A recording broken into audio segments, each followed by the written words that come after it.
നമസ്കാരം. അസൂയയ്ക്കും കഷണ്ടിക്കും മരുന്നില്ല എന്ന് പറഞ്ഞു കേട്ടിട്ടുണ്ട്. കഷണ്ടിയുടെ കാര്യം എനിക്കറിയില്ല. എന്നാൽ അസൂയയ്ക്ക് ചില പരിഹാരങ്ങൾ കാണാൻ പറ്റുമോ എന്ന് നമുക്ക് നോക്കാം. അസൂയ അഥവാ ജലസി പലർക്കും വിഷമം ഉണ്ടാക്കുന്ന ഒരു മാനസികാവസ്ഥയാണ്. ആർക്കും ഇഷ്ടമില്ലാത്തതും എന്നാൽ മാറ്റി നിർത്താൻ പറ്റാത്തതുമായ ഒരു മനോവികാരമാണ് അസൂയ. ഈ വികാരത്തിൻ്റെ ഒരു പ്രത്യേകത എന്താണ് എന്ന് വെച്ചാൽ, നമുക്ക് പരിചയമുള്ള ആളുകളുമായി താരതമ്യപ്പെടുത്തുമ്പോഴാണ് അസൂയ തോന്നി തുടങ്ങുന്നത്. സ്ട്രേഞ്ചേഴ്സുമായി ആർക്കും അസൂയ തോന്നാൻ വഴിയില്ല. അസൂയ എന്ന് പറഞ്ഞാൽ മനസ്സിൻ്റെ ക്യാൻസറാണ് എന്ന് മുമ്പാരോ പറഞ്ഞു കേട്ടിട്ടുണ്ട്.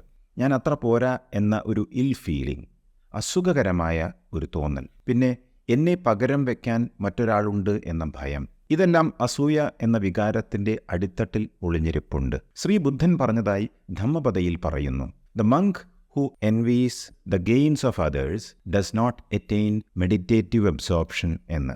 മറ്റു മുനിമാരുടെ നേട്ടത്തിൽ ഏതൊരു മുനിയാണോ അസൂയപ്പെടുന്നത് അയാൾക്ക് ധ്യാനാവസ്ഥയിൽ മുഴുകാൻ കഴിയില്ല, അതായത് സമാധിയിലേക്ക് എത്താൻ കഴിയില്ല എന്നർത്ഥം. അപ്പോൾ മുനിമാർക്ക് പോലും ഉണ്ട് അസൂയ, പിന്നെയല്ലേ സാധാരണ വ്യക്തികൾ?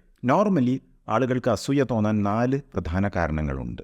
ആദ്യത്തെ കാരണം ഒരു ഇൻസെക്യൂർ ഫീലിംഗ് ആണ്. സുരക്ഷിതമല്ല എന്ന തോന്നൽ. മറ്റുള്ളവരുമായി കമ്പയർ ചെയ്യുമ്പോൾ തനിക്കുണ്ടാകുന്ന ഒരു അരക്ഷിതാവസ്ഥയുണ്ടല്ലോ, ഒരു ഇൻസെക്യൂർ ഫീലിംഗ് ഉണ്ടല്ലോ, അത് അസൂയയെ ജനിപ്പിക്കാറുണ്ട്. പിന്നെ ചില ബന്ധങ്ങൾ അല്ലെങ്കിൽ ഞാൻ വില കൽപ്പിക്കുന്ന ചില വസ്തുക്കൾ എനിക്ക് നഷ്ടപ്പെട്ടു പോകുമോ എന്ന ഭയം, അത് അസൂയയിലേക്ക് നയിച്ചേക്കാം. രണ്ടാമത്തെ കാരണം ഫോൾസിഫൈഡ് തിങ്കിങ് എന്ന് പറയും, തെറ്റായ ചിന്ത. സന്തോഷം പുറത്തു നിന്നാണ് വരുന്നത് എന്ന തെറ്റിദ്ധാരണ, പുറമേ നിന്നുള്ള അംഗീകാരമാണ് നമ്മളെ നമ്മളാക്കി മാറ്റുന്നത് എന്ന തെറ്റായ ചിന്ത. അങ്ങനെ എക്സ്റ്റേണൽ വാലിഡേഷനിൽ വിശ്വസിക്കുന്നവർ പലപ്പോഴും ഒരു പ്രോമിനൻസ് അല്ലെങ്കിൽ പ്രാധാന്യം അർഹിക്കുന്നവരാണ്. ആ പ്രാധാന്യം എനിക്ക് ഇല്ലാതെയാകുമോ എന്ന ഒരു ചിന്ത, എനിക്കത് നഷ്ടപ്പെട്ടു പോകുമോ എന്ന ഭയമാണ് അസൂയയ്ക്ക് കാരണമായി വരുന്നത്. മൂന്നാമത്തെ കാരണം കോമ്പറ്റിറ്റീവ്നെസ് ആണ്. മത്സര സ്വഭാവമുള്ള കാലത്താണല്ലോ നമ്മളെല്ലാവരും ജീവിക്കുന്നത്. മറ്റുള്ളവരെക്കാൾ മെച്ചപ്പെട്ട പ്രകടനം കാഴ്ചവെക്കണം എന്ന ചിന്ത. ഒരു പരിധിവരെ അത് നല്ലതാണ്, എങ്കിലും അത് അളവിൽ കൂടുതലായി വരുമ്പോൾ നമുക്ക് ഒരു എതിരാളി ഉള്ളതായി തോന്നുകയും ആ വ്യക്തിയിൽ നിന്നും ഭീഷണി ഉണ്ടാകുന്നതായി അനുഭവപ്പെടുകയും ചെയ്യുന്നു. അപ്പോഴാണ് അസൂയ ജനിക്കുന്നത്. നാലാമത്തെ കാരണം ഇമോഷണൽ അറ്റാച്ച്മെൻ്റ് എന്ന് പറയും. ഒരു വ്യക്തിയോടുള്ള ശക്തമായ വൈകാരിക അടുപ്പം, ആ വ്യക്തിയെ എനിക്ക് നഷ്ടപ്പെട്ടു പോകുമോ എന്ന തോന്നൽ അസൂയയുടെ വികാരങ്ങളെ തീവ്രമായി ഉണ്ടാക്കുന്നതായി കാണപ്പെടാറുണ്ട്. ചിലർ ചോദിക്കാറുണ്ട്, അസൂയപ്പെടുന്നത് കൊണ്ട് എന്താ പ്രശ്നം എന്ന്? എൻ്റെ മനസ്സിൽ നടക്കുന്ന കാര്യമല്ലേ, ആർക്കും അതുകൊണ്ട് ഒരു ബുദ്ധിമുട്ടും ഇല്ലല്ലോ എന്നെല്ലാം ചിലർ പറയാറുണ്ട്. പക്ഷെ പ്രശ്നമുണ്ട്. അതിൽ പ്രധാനം ഇമോഷണൽ ഡിസ്ട്രെസ് ആണ്, അതായത് വൈകാരിക ക്ലേശം. ജലസി എന്നത് ഒരു നല്ല ഫീലിംഗ് അല്ലല്ലോ.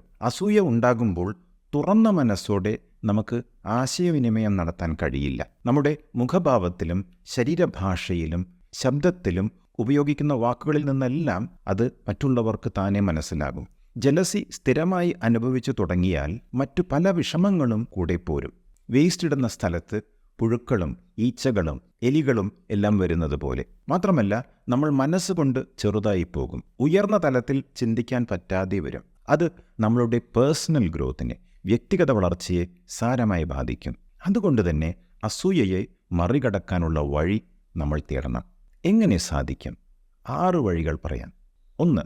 Recognise and acknowledge jealousy. അസൂയ വരുമ്പോൾ അത് തിരിച്ചറിയുകയും അംഗീകരിക്കുകയും ചെയ്യുക. എനിക്ക് അസൂയ ഉണ്ട് എന്ന് സമ്മതിക്കുക, അഡ്മിറ്റ് ചെയ്യുക. ചിലർ അസൂയ തോന്നുന്നവരോട് തുറന്നു പറയാറുണ്ട്, നിന്റെ ഈ നേട്ടത്തിൽ എനിക്ക് അസൂയ തോന്നുന്നുണ്ട് കേട്ടോ എന്നെല്ലാം ഒരു തമാശ രൂപേണ പറയുന്നവരുണ്ട്.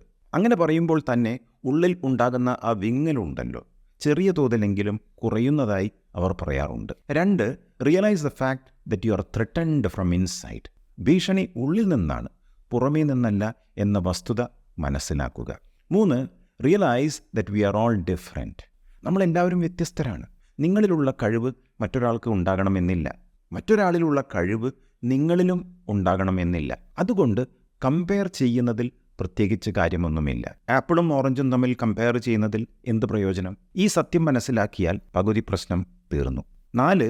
Admit that there is always someone better than you. നിങ്ങളെക്കാൾ മെച്ചപ്പെട്ട ഒന്നല്ല പലരും ഉണ്ട് എന്ന സത്യം മനസ്സിലാക്കുക. നിങ്ങളുടെ മുകളിൽ നിൽക്കുന്നവരോട് നിങ്ങൾ എപ്പോഴും മത്സരിക്കണമെന്നില്ല. അങ്ങനെ തീർക്കാനുള്ളതല്ല നിങ്ങളുടെ ജീവിതം. നിങ്ങൾ മത്സരിക്കേണ്ടത് നിങ്ങളോട് തന്നെയാണ്. ഇന്നത്തെ നിങ്ങൾ ഇന്നലത്തെ നിങ്ങളെ തോൽപ്പിക്കണം. നാളത്തെ നിങ്ങൾ ഇന്നത്തെ നിങ്ങളെ തോൽപ്പിക്കണം. ഇങ്ങനെയാണ് മത്സരം മുമ്പോട്ട് കൊണ്ടുപോകേണ്ടത്. 5. Know that by feeling jealous you may stand to lose more. അസൂയപ്പെടുന്നത് കൊണ്ട് നഷ്ടം നിങ്ങൾക്ക് തന്നെയാണ്. അസൂയ ജനിക്കുമ്പോൾ എനർജി ലോസ് ഉണ്ടാകുന്നുണ്ട്. അത് തൻ്റെ ശ്രദ്ധയെയും പ്രവർത്തനത്തെയും ബാധിക്കും.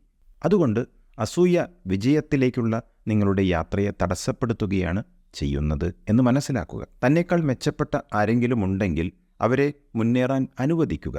അത് നിങ്ങൾക്ക് നല്ലതേ വരുത്തൂ.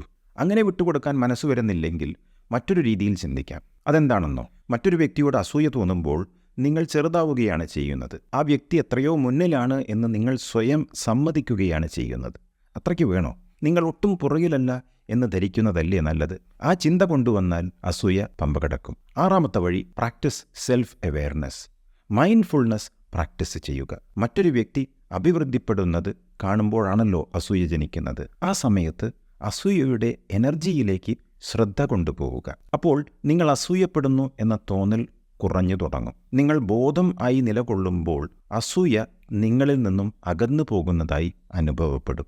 ക്രമേണ അസൂയ നിങ്ങളിലേക്ക് എത്താത്ത ഒരു അവസ്ഥ വന്നു ചേരും. ഇതൊരു വലിയ നേട്ടമാണ്, അസൂയയ്ക്കുള്ള പരിഹാരവുമാണ്. ഇങ്ങനെയാണ് നമ്മൾ ജലസിയെ തരണം ചെയ്യേണ്ടത്. ജലസിയെക്കുറിച്ചുള്ള ഈ വീഡിയോ നിങ്ങൾക്ക് ഉപകാരപ്രദമായിട്ടുണ്ടെങ്കിൽ കമൻറ്റ് ബോക്സിൽ വിവരം എഴുതി അറിയിക്കുക. മറ്റൊരു വീഡിയോയിലൂടെ നമുക്ക് വീണ്ടും കാണാം. നന്ദി, നമസ്കാരം.